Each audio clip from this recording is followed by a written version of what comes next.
흙의 밀도 시험에 대해서 알아보도록 하겠습니다. 먼저 여기서는 기계 및 기구에 대해서 알아보고요. 시험 방법에서는 총 4가지로 나누어 볼 수 있겠는데요.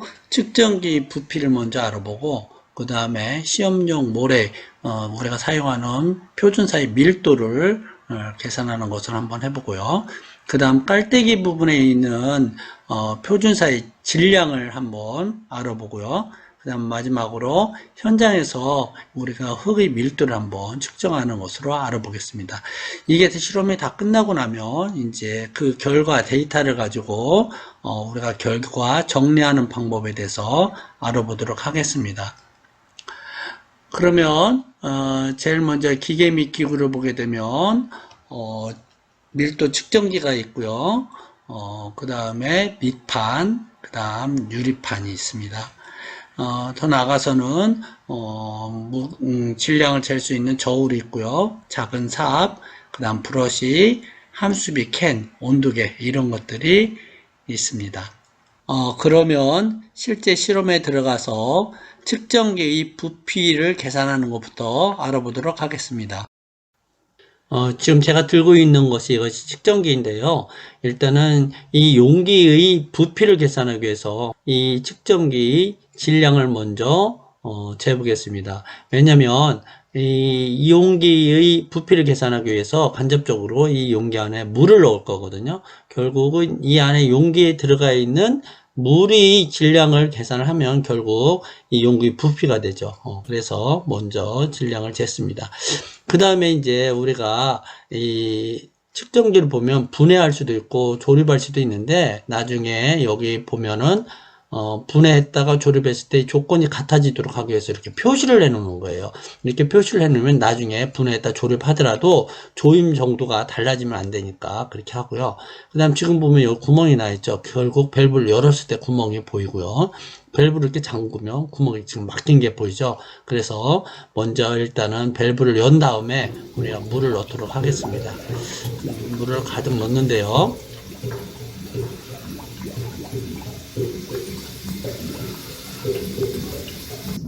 물이 이제 더 이상 들어가지 않을 때까지 넣었다가 보면 연결 부분에 기포가 좀 있어요.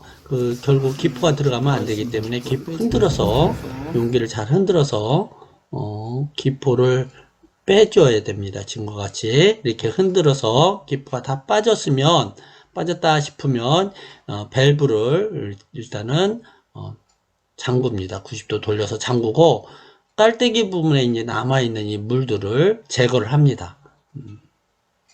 제거를 했으면 이제 이 용기에다 물을 담았으니까 그 질량을 측정을 해야 되는데, 측정하기 전에 겉에 묻어있는 이런 수분들을 완전히 깨끗하게 잘 닦아준 다음에 저울에다 올려놓고 용기 플러스 물의 질량을 측정합니다. 그래서 이 나온 값을 일단은 여러분들이 보고서에다가 기록하면 되겠어요.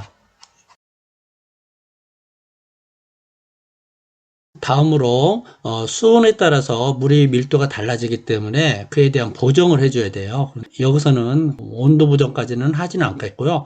바로 표준사의 밀도 구하는 것으로 넘어가도록 하겠습니다. 지금 여기서는 표준사의 밀도를 계산할 건데요. 일단은 이 측정기에다가 표준사, 즉 우리가 시험용 모래를 넣을 거예요. 그러면 이게 왜 넣느냐? 일단은 웅덩이에서 우리가 나중에 현장에 나가지고 웅덩이에서 흙을 파서 그 부피를 계산해야 되는데, 웅덩이 부피가 우리가 눈으로는 볼 수 있지만 실제적으로 그걸 계산으로 해서 부피를 측정한다는 게 정형화되어 있는 모양이 아니기 때문에 사실 어려워요. 그렇기 때문에 그것을 간접적으로 우리 표준사를 이용해서 그때 이 부피를 측정하려다 보니까 이 표준사의 밀도를 일단 알아야 되고, 밀도를 알려다 보니까 일단은 이 용기에다가 표준사를 넣고 표준사의 질량도 측정을 해야 돼요. 그래서 이렇게 넣었는데, 지금 보면 먼저 깔때기 부분에 표준사를 가득 채운 다음에 채웠으면 이제 밸브를 조금 전에 열었잖아요. 밸브를 열어서 표준사가 자연 낙하되도록 이렇게 해야 돼요. 근데 너무 우리가 용기 안에 많이 넣기 위해서 용기를 흔든다거나 충격을 주거나 그러면 절대 안 되고요. 서서히 여러분이 자연 낙하가 되도록 지금과 같이 깔때기 부분에 표준사가 반 이상이 항상 유지되도록 이렇게 보충을 해야 돼요.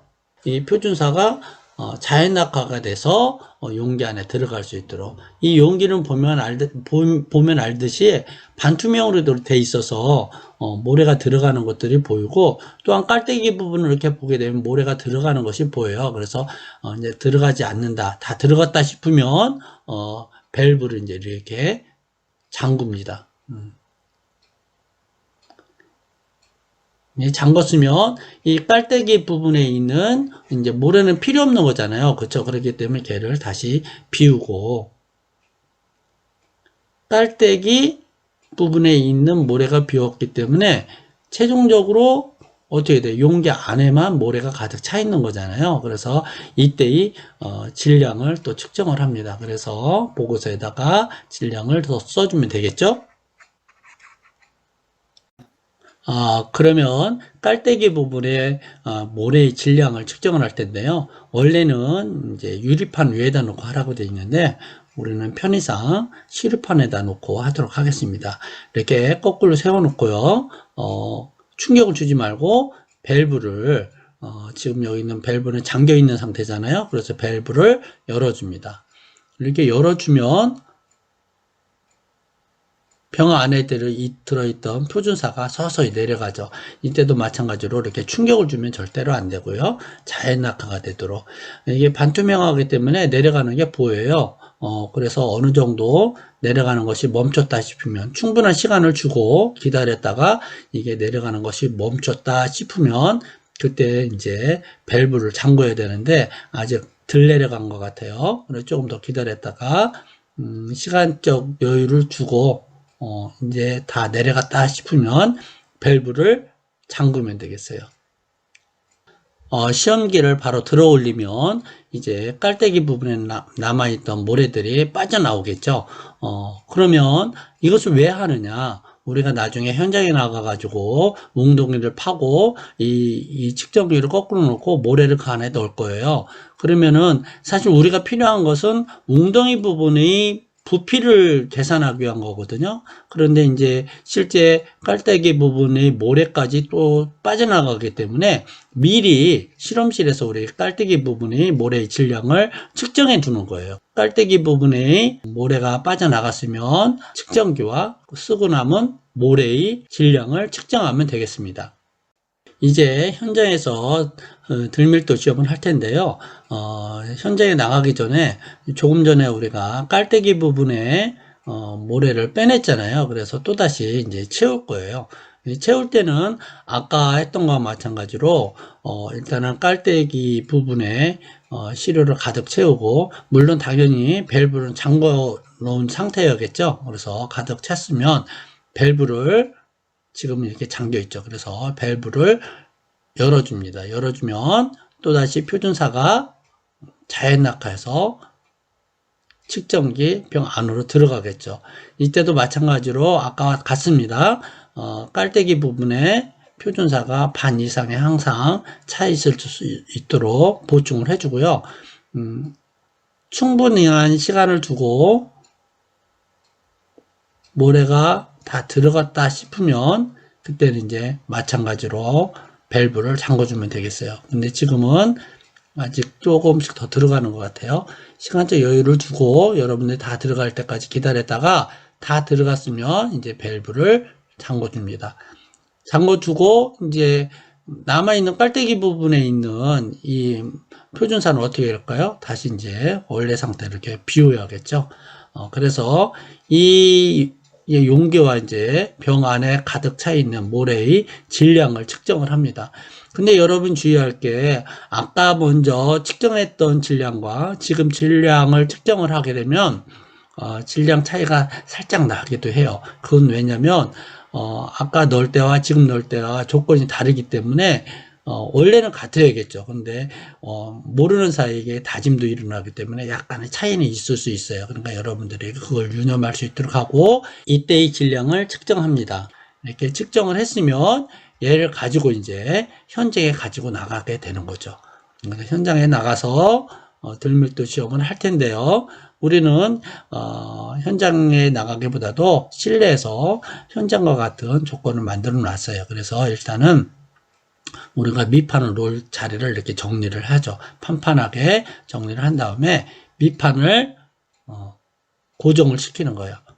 완전히 밀착이 되도록 고정을 시킨 다음에 우리가 시료를 파내려면 시료를 파낼 어떤 용기가 있어야 할 거 아니에요. 그래서 시료의 무게만을 우리가 알아야 되는데 용기에다 담아야 되니까 당연히 용기의 질량을 먼저 측정을 한 다음에 나중에 시료의 질량을 계산하면 되겠죠. 그래서 용기에다가 일단은 시료를 이렇게 파냅니다.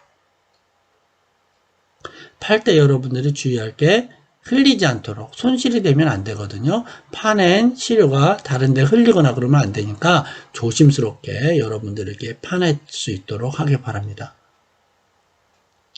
그렇다고 너무 깊게 파거나 많이 파면 안 되고요.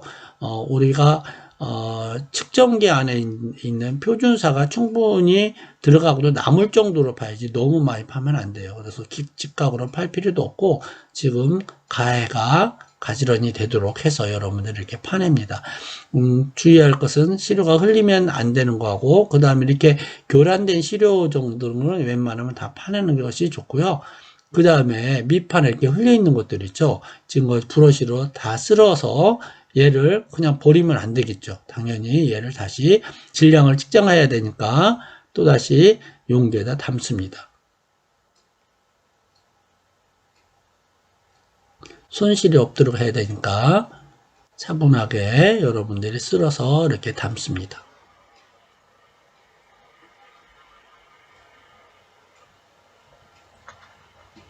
담았으면 이제 질량을 측정을 하죠.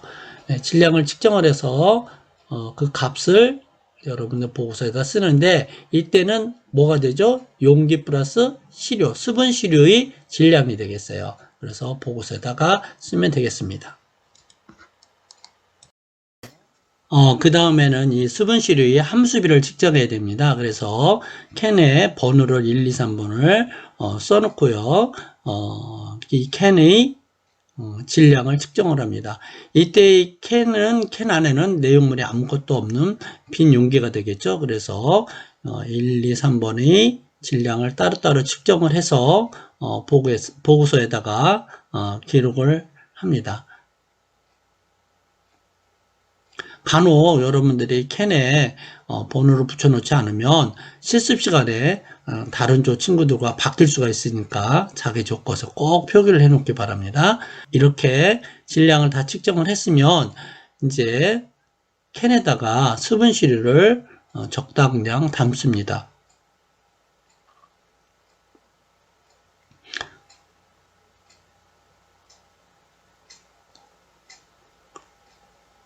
이 정도 담았으면 뚜껑을 덮고 또다시 이때의 질량을 측정을 해야겠죠. 이때는 빈 용기, 빈 캔의 질량과 그 다음에 수분 시료의 질량이 되겠죠. 그래서 캔 플러스 수분 시료의 질량이 되겠습니다. 그래서 1, 2, 3번 동일하게 측정을 해서 나온 질량 값을 보고서에다 이렇게 기록을 하면 되겠어요. 그러면 이제 우리가 질량을 측정을 했으면 얘를 어떻게 해야 될까요? 그렇죠. 건조로에다 넣어야겠죠. 건조로의 온도는 여러분 잘 알다시피 110도 플러스 마이너스 5도예요. 그렇기 때문에 건조로에 캔을 넣을 때는 항상 장갑을 꼭 끼고 이와 같이 집게를 이용해서 여러분 맨손을 하다 보면 화상 위험이 있으니까 이와 같이 집게를 꼭 집어서 넣을 수 있도록 하고요. 온도를 지금 현재는 지금 전원을 넣지 않은 상태예요. 그래서 전원을 넣고 온도는 110도 플러스 마이너스 5도가 되어야 되거든요. 그 상태에서 얼마 동안 건조시키나요? 그렇죠. 24시간. 그러나 하루 정도를 여러분 건조를 시켜야 돼요. 그래서 건조가 되면 나중에 이제 꺼내야 되는데, 이 건조되는 동안에 여러분들 나머지 실험을 해보도록 하겠습니다. 그러면 이 측정기를 다시 이제 아까 판의 웅덩이가 있는 부분에 가서 밑판 위에다 이렇게 거꾸로 놓고요. 이 측정기 안에 있는 모래를 이 웅덩이에 채울 거예요. 그래서 지금 밸브를 다시 열겠습니다. 열으면 용기 안에 있는 표준사가 웅덩이 쪽으로 빠져나가죠. 지금 보면 서서히 내려가는 게 보일 거예요. 이것이 내려가는 것이 멈출 때까지 여러분들이 기다려야 됩니다. 지금 내려가는 것이 보이죠? 그럼 이것이 빠져나간다는 건 즉 어느 부분에 채워나가는 거죠? 이거 빠져나가는 모래는 그렇죠. 웅덩이 부분과 깔때기 부분에 채워질 거예요. 그래서 웅덩이 부분과 깔때기 부분에 빼낸 나머지 모래가 결국 용기 안에 남아있게 되는 거죠. 그래서 그 부분을 고려를 해줘야 되는데 우리는 필요한 것은 결국 어느 부분이죠? 웅덩이 부분만 필요하잖아요. 그래서 나중에 먼저 실험실에서 계산했던 깔때기 부분까지 고려를 해주면 될 거예요. 지금 다 내려간 것 같아서 일단은 밸브를 잠궜어요. 밸브를 잠그고 위로 들어볼까요? 그렇죠. 지금 보니까 어떻게 됐죠? 깔때기 부분과 웅덩이 부분의 모래가 지금 빠져나간 상태예요. 그렇죠. 이것을 빼주면 되겠고, 우리는 이제 이 용기에 남아있는 표준사의 질량을 측정을 하면 돼요. 그때 이때의 질량은, 뭐죠? 측정기와 그 다음에 쓰고 남은 표준사의 질량이 될 거예요. 그래서 여기서 앞에서 계산했던 깔때기 질량과 그 다음에 용기에 표준사를 가득 채웠을 때의 질량을 고려를 해서 빼주면 결국 웅덩이 부분의 우리가 모래의 질량을 계산할 수가 있어요. 그래서 간단하게 이제 측정할 수 있는 것들은 일단은 다 우리가 측정을 했어요. 그래서 나머지 부분들은 여러분들이 계산을 하면 되겠고 아직 안 한 것은 단지 여러분들이 함수비 측정을 할 때 건조시를 측정한 것은 안 했어요. 그러면 24시간이 지났으면 건조시킨 시료를 이제 꺼내서 건조 시료의 질량을 측정을 할 거예요. 이때 꺼낼 때 여러분들이 그냥 장갑도 없이 손으로 짚게 되면 여러분 화상을 입으니까 여러분들 꼭 장갑과 집게를 이용해서 여러분들이 할 수 있도록 하기 바라고요. 얘를 이제 건조시켰으니까 질량을 측정을 해야겠죠.